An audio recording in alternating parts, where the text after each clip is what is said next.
adventure fans, calling all Dick Tracy fans. Stand by. Dick Tracy is on the air.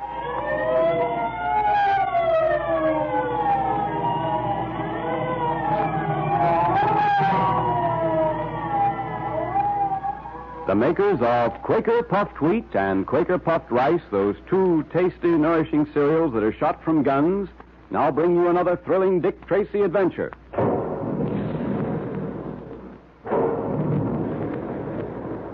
And there's the sound of the big guns in the Quaker plant, where they're making puffed wheat and puffed rice for the thousands of happy families who enjoy something specially good for breakfast every day. You know, breakfast is a very important meal. It follows the longest stretch between meals and comes just before you start your active day. That calls for lots of real food energy, and that in turn calls for nourishing puffed wheat and puffed rice. That's why they're shot from guns. A special Quaker process explodes each grain of wheat and rice to 8 times its normal size. The tiny, hard-to-digest food cells are unlocked for you so that you can use their trigger-fast food energy easily and quickly.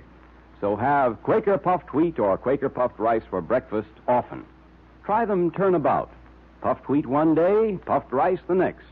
You know, there's a good idea for you to tell Mother about.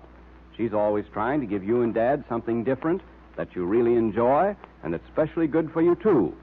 Well, with Quaker Puffed Wheat and Quaker Puffed Rice, you have 2 delicious flavors for a taste variety that the whole family goes for. So tell Mother about it and ask her to get some Quaker Puffed Wheat and Quaker Puffed Rice at the grocer's. And then you can change flavors every day and still be getting the trigger-fast food energy you need to be as quick in thought and action as Dick Tracy is. And remember, patrol members, there's another secret code message for you at the end of today's program. So be sure you have your pencil, paper, and secret code book ready. An unknown assailant called the Man with the Yellow Face has threatened the life of the well-known Egyptologist Dryden Small. Yesterday, we heard how Dick had received a code message from Pat, who was walking on Deck A with Dryden Small. As Dick and the ship's captain hurried to Deck A, someone cried, "Man overboard!" It seems Pat, fighting hand-to-hand with the Man with the Yellow Face, had been thrown overboard. The brave and courageous detective leaped over the side after his friend. Will he save him, or will he, too, meet death in the black waters of the ocean? Get lifeboat 4 over the side. All right, sir. Station 4. Station 4. Dick Tracy just went in after Pat. Hey, what? Come along, man. We've got to get that lifeboat over the side at once. It's being lowered now, sir. Good. Come along. Easy them out there. Steady. Keep a level as she lowers. Watch the men, smartly. There are 2 men overboard. Tracy and Pat. He's down, sir.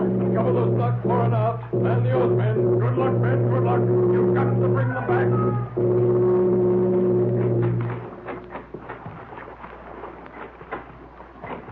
Thank goodness they're keeping their searchlights going. Right, sir. I don't see... Hold on, sir. They're circling to port. 2 points in the port bow, sir. This way. Help.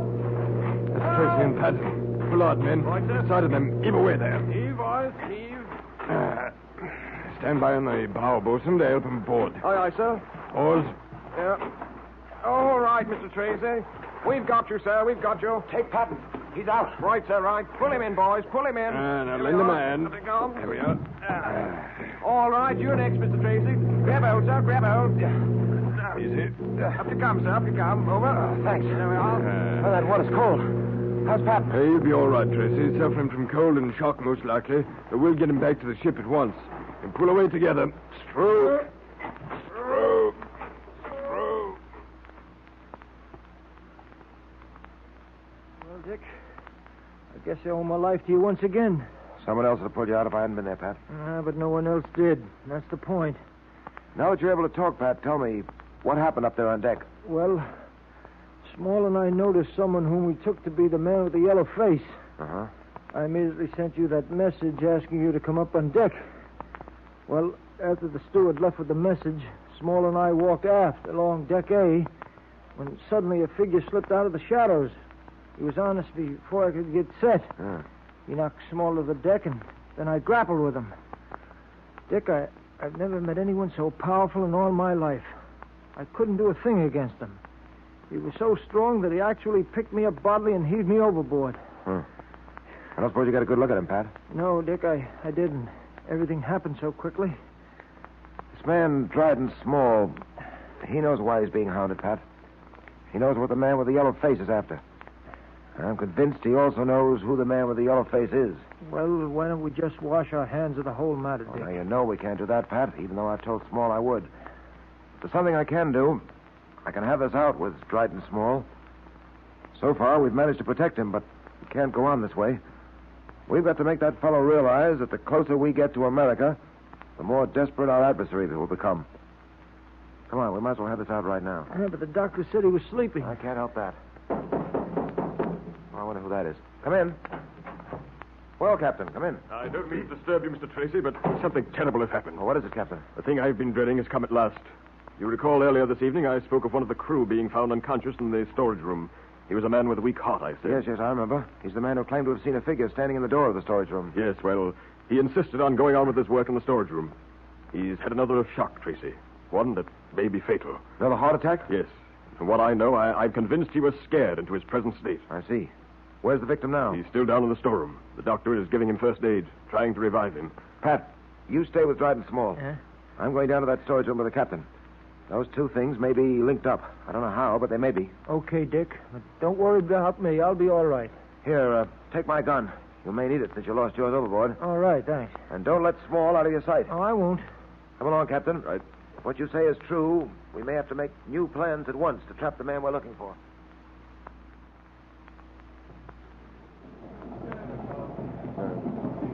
Well, Doctor? He's still in a deep coma, Captain. I haven't been able to do a thing for him. I'm afraid he must be taken to the ship's hospital. Oh, very well, Doctor, very well. I've already sent for a stretcher. Splendid. Give him the best of care. I tell you, Tracy, it was something the man saw. Captain, may I suggest that your men make a thorough search of the hold at once, especially the storage room? I've already seen to that, Tracy. What you told me this evening about the strange apparition this man saw may certainly have something to do with this. Perhaps it was the man with the yellow face. By the way, what's that thing over there? That? That's the mummy case Dryden Small is bringing back to America. I believe it contains the mummy of Tutankhamun's second son. Frankly, Tracy, I'd feel much happier if Tutankhamun never had a second son. Yes. A mummified passenger isn't altogether pleasant. What I'm worried about is the effect of all this on the crew, Tracy. They talk a great deal. Too much, perhaps. Rumors get around, you know. Before you know it, your ship has a bad name. I don't like it. I can well understand that. Ah, here comes the mate. Have you found anything? No, nothing, sir, not a thing. The men are still going over everything, though, just to be sure. Ah, thank you. Well, Tracy, there doesn't seem to be much either of us can do here. Would you care to join me in my cabin? A little coffee, perhaps, some sandwiches? Yes, I'd enjoy it very much. But I feel the most important place for me to be right now is back in Dryden Small's cabin. All right, I'll have the coffee sent there.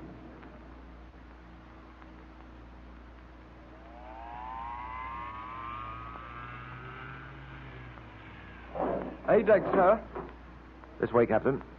Dryden Small's stateroom is down this way. Yes.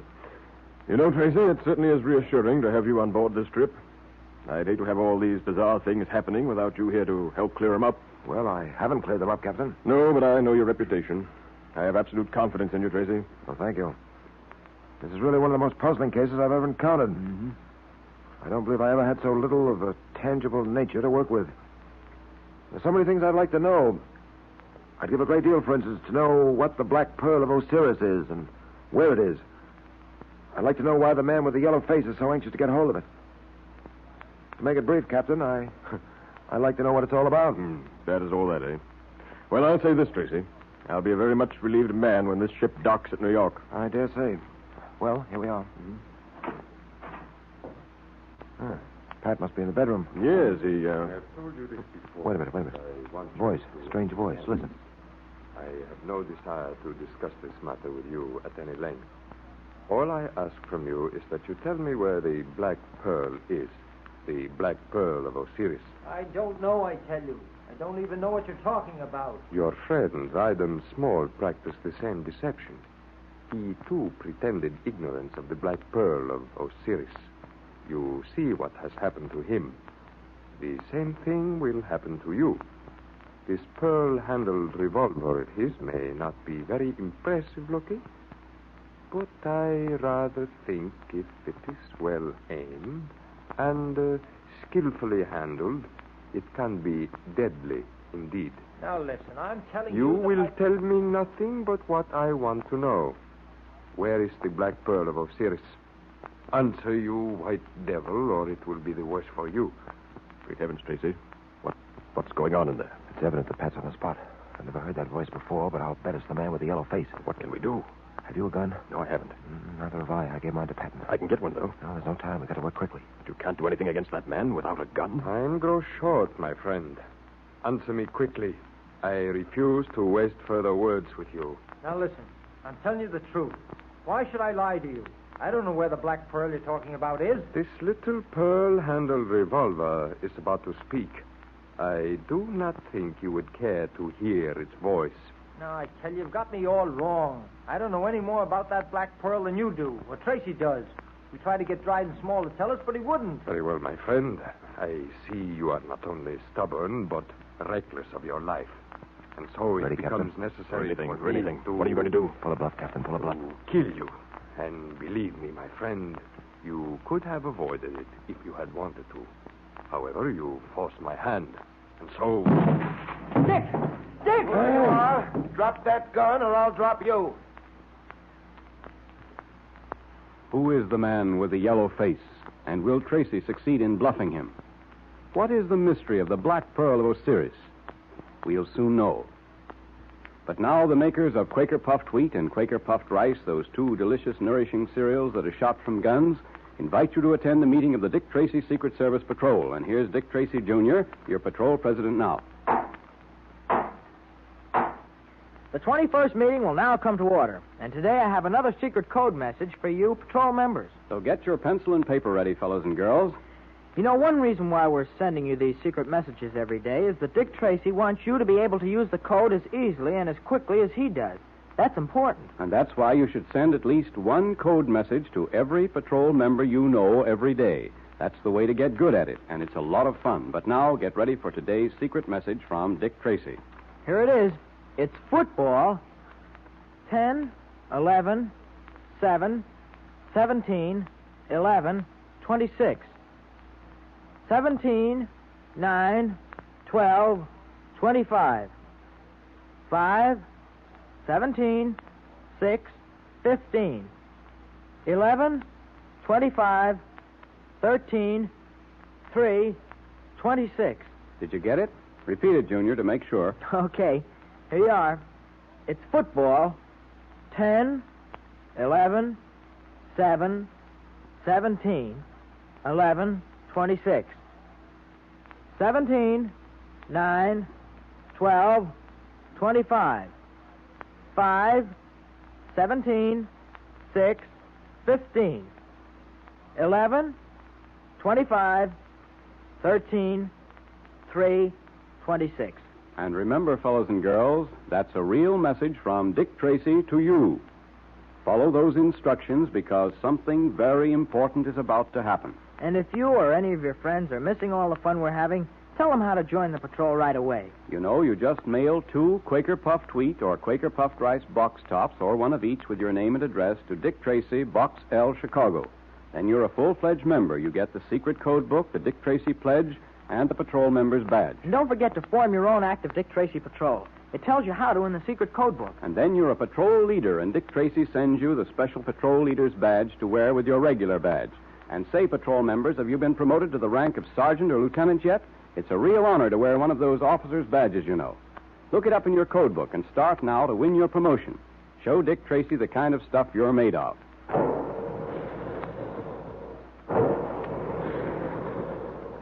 There go the big guns to remind you that Quaker Puffed Wheat and Quaker Puffed Rice are actually shot from guns to give you lots of trigger-fast energy in 2 different delicious cereals that thousands enjoy every day. And if there isn't any puffed wheat or puffed rice in your pantry now, be sure to ask Mother to order some for you at the grocer's.